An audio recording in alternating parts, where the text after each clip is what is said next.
मेरे ख्याल में अरशद शरीफ की जान बचाई जा सकती थी। आपको भी उठवाया गया, तशद्दुद भी किया गया, हामिद मीर साहब को गोली लगी। अफसोस के साथ जितनी भी हुकूमतें आई हैं बुज़दिल थी कि वो सहाफ़ियों की तनकीद बर्दाश्त नहीं करती थी। जो अदालती कमीशन की रिपोर्टें तैयार हो जाती थी वो उनको आवाम के सामने नहीं लाती थी। इसकी वजह से ये तमाम वाक़यात बार बार होते हैं। हुकूमतों के ऊपर भी दबाव है, अदलिया के ऊपर भी दबाव है, और वह दबाव हम सब जानते हैं अच्छी तरह।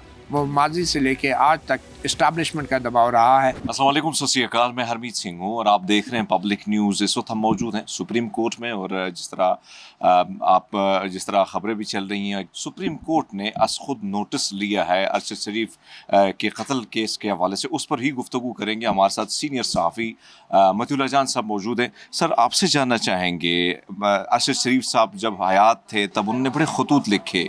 उस वक्त इन चीज़ों पर अमल अगर होता तो आज वो हमारे दरमियान होते, लेकिन उसके आज कल चलीसवा हो गया, उसके बाद ये अमल, इसको आप कैसे देखते हैं? अरशद शरीफ ने जो खतूत लिखे, मैं समझता हूँ कि उन खतूत के ऊपर बर वक्त अगर कार्रवाई होती, अमल दरामद होता। और आपको पता है कि ये खतूत उस वक्त लिखे गए कि जब सुप्रीम कोर्ट पहले से ही सहाफ़ियों को हिरासा करने के हवाले से खसूसी बेंच के ज़रिए कार्रवाई कर रही थी। तो उस बेंच ने भी उन खतूत का कोई नोटिस नहीं लिया, ना ही उनको तलब किया, और ना ही वो केस समाअत के लिए लगता है। मेरे ख्याल में अरशद शरीफ की जान बचाई जा सकती थी।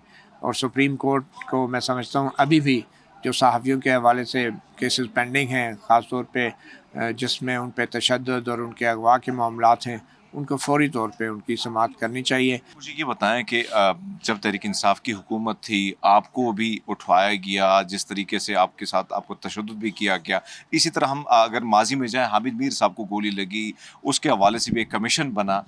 बहुत सारी चीज़ें ऐसी हुई हैं। अब भी अगर हम देखें, ये जो दौर है, इसमें भी सहाफ़ियों को जिस तरह हरासा किया जा रहा है, जिस तरह उठाया जा रहा है, इस सारे सूरत हाल में कहीं ना कहीं सुप्रीम कोर्ट का किरदार आप कैसे देखते हैं? हमारे जो इदारे हैं उनका किरदार आप कैसे देखते हैं? सबसे पहला किरदार और ज़िम्मेदारी हुकूमत वक्त की होती हैं।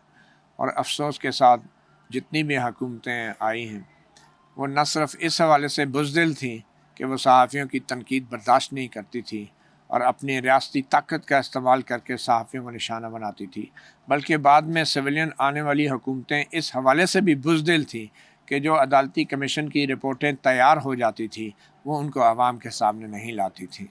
तो ये हमारी बतौर मुआशरा, बतौर कौम, हमारे हुक्मरानों की जो बुज़दिली है, इसकी वजह से ये तमाम वाक़यात बार बार होते हैं। तो अगर शहबाज शरीफ की हुकूमत संजीदा है, अगर इमरान खान की हुकूमत संजीदा थी, अगर नवाज शरीफ संजीदा थे, अगर आसिफ ज़रदारी संजीदा थे, तो आज तक हयातुल्लाह खान की रिपोर्ट जो कमीशन की है, जो वज़ारत दाखिला की अलमारियों में पड़ी है, आज तक सलीम शहजाद कमीशन की जो रिपोर्ट है जो बेनतीजा थी, आज तक हामिद मीर कमीशन की जो रिपोर्ट है उसको मंज़र-ए-आम पे सरकारी तौर पे जारी नहीं किया गया। तो ये तमाम लीडरान जिनका मैं नाम लिया है, ये इनके लिए क्या मुश्किल है कि ये आज ऐलान कर दें शहबाज शरीफ कि तमाम रिपोर्टें जो है मंज़र-ए-आम पे लाई जाएंगी, और इन रिपोर्टों में जो हक़ाइक़ सामने आए हैं आवाम को वो हक़ाइक़ जानने का हक़ है। आपने मेरे साथ पेश आने वाले वाक़े का जिक्र किया, वो वाक़या भी इसी सुप्रीम कोर्ट में तवील अरसे से ज़ेर इल्तवा है, उसका भी अभी कोई मंतकी अंजाम नहीं निकला। बज़ाहिर हुकूमतों के ऊपर भी दबाव है और अदलिया के ऊपर भी दबाव है, और वह दबाव हम सब जानते हैं अच्छी तरह। वो माजी से लेके आज तक इस्टेब्लिशमेंट का दबाव रहा है।